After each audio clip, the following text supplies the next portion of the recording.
सुप्रभात बच्चों। आज हम हिंदी की पूरक पाठ्य पुस्तक बाल राम कथा पढ़ेंगे। इस पुस्तक में हम श्री राम के जीवन के बारे में जानकारी प्राप्त करेंगे। वैसे तो आप सभी ने रामायण पढ़ी है, लेकिन इस पुस्तक के माध्यम से हम श्री राम की जन्म कथा को विस्तृत रूप से पढ़ेंगे। हाँ जी, सबसे पहले अवधपुरी में राम।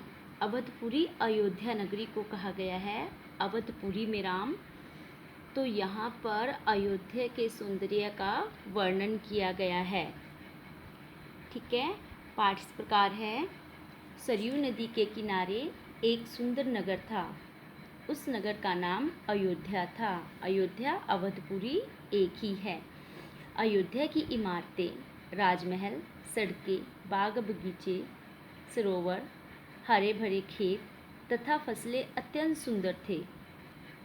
इस प्रकार यह नगरी हर प्रकार से संपन्न थी। हर प्रकार से संपन्न होना कि पैसा, धन, दौलत, अन्न सभी कुछ उस नगरी में था। पूरा नगर अत्यंत अद्भुत, मनोरम व विलक्षण था। विलक्षण, अद्भुत कि उसमें सारे ही गुण विद्यमान थे। अज के पुत्र महाराज दशरथ अयोध्या के राजा थे। हाँ जी, दशरथ कौन थे? महाराज अज के पुत्र थे। वे रघुकुल के उत्तराधिकारी, रघुकुल की रीति नीति का पालन करने वाले, सदाचारी व मर्यादा का पालन करने वाले थे। ठीक है, क्या गुण थे दशरथ जी के? रीति नीति का पालन करने वाले, सदाचारी, सदाचार का आचरण करने वाले, पालन करने वाले और मर्यादा का पालन करने वाले थे।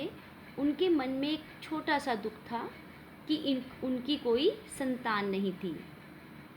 कौशल्या, कैकेयी तथा सुमित्रा नामक तीनों रानियों के साथ महाराज दशरथ ने रघुकुल के भावी उत्तराधिकारी की चिंता के संबंध में मुनि विशिष्ट से चर्चा की मतलब बातचीत की।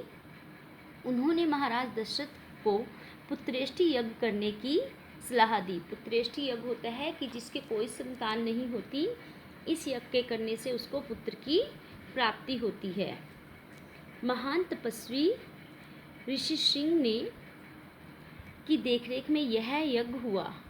महाराज दशरथ को अग्निदेव ने आशीर्वाद दिया। तीनों रानियां पुत्रवती हुई। नवमी के दिन कौशल्या ने राम को, कैकेयी ने भरत को तथा सुमित्रा ने शत्रुघ्न को जन्म दिया। लक्ष्मण एवं शत्रुघ्न को जन्म दिया। राजमहल में खुशियां छा गई। मंगल गीत गाए गए। चारों राजकुमार धीरे धीरे बड़े हो गए। चारों भाई बहुत ही सुंदर थे। उनमें आपस में बहुत प्रेम था। बड़े होने पर राजकुमारों को शिक्षा दीक्षा के लिए गुरुजनों के पास भेज दिया गया। चारों राजकुमारों ने शास्त्र और शास्त्रों का अध्ययन किया। वे कुशाग्र बुद्धि थे। कुशाग्र बुद्धि होता है बहुत ही तेज दिमाग वाले।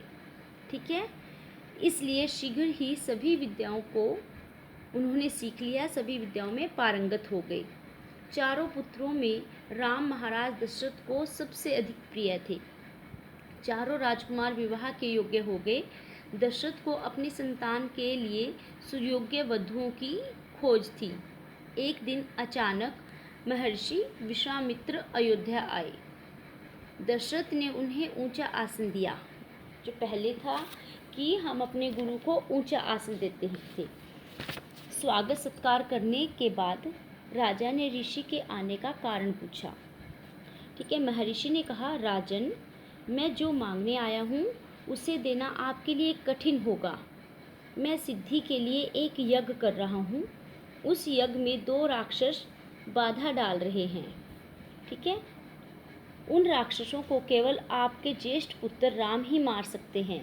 इसलिए आप अपने पुत्र राम को मुझे दे दें ताकि यज्ञ पूरा हो। महाराज दशरथ चिंता में पड़ गए। वे पुत्र वियोग की चिंता में कांपकर बेहोश हो गए। ऐसा 2 बार हुआ। ऋषि विश्वामित्र ने कहा, मैं राम को केवल कुछ ही दिनों के लिए मांग रहा हूँ। राजा दशरथ ने कहा, राम अभी छोटा है, मैं आपके साथ चलने को तैयार हूँ। मैं राम के बिना एक पल भी नहीं रह सकता। आप राम को छोड़कर जो चाहे मांग लीजिए। ठीक है, कि दशरथ को राम से बहुत प्यार था, वह उनको छोड़ना नहीं चाहते थे। ऋषि ने कहा, महाराज, आप रघुकुल की रीति तोड़ रहे हैं, वचन देकर पीछे हट रहे हैं। आपका यह बर्ताव कुल के विनाश का सूचक है। गुरु वशिष्ठ ने कहा, महाराज, महर्षि विश्वामित्र सिद्ध पुरुष हैं, तपस्वी हैं, अनेक गुप्त विद्याओं के ज्ञाता है। वे कुछ सोचकर ही यहाँ आए हैं। राम उनसे अनेक प्रकार की विद्याएं सीख सकेंगे।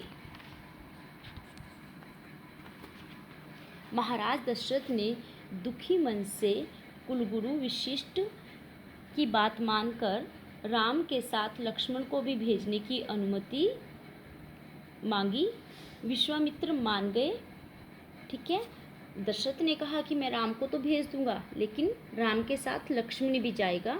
तो विश्वामित्र जी मान गए, उन्होंने अनुमति दे दी।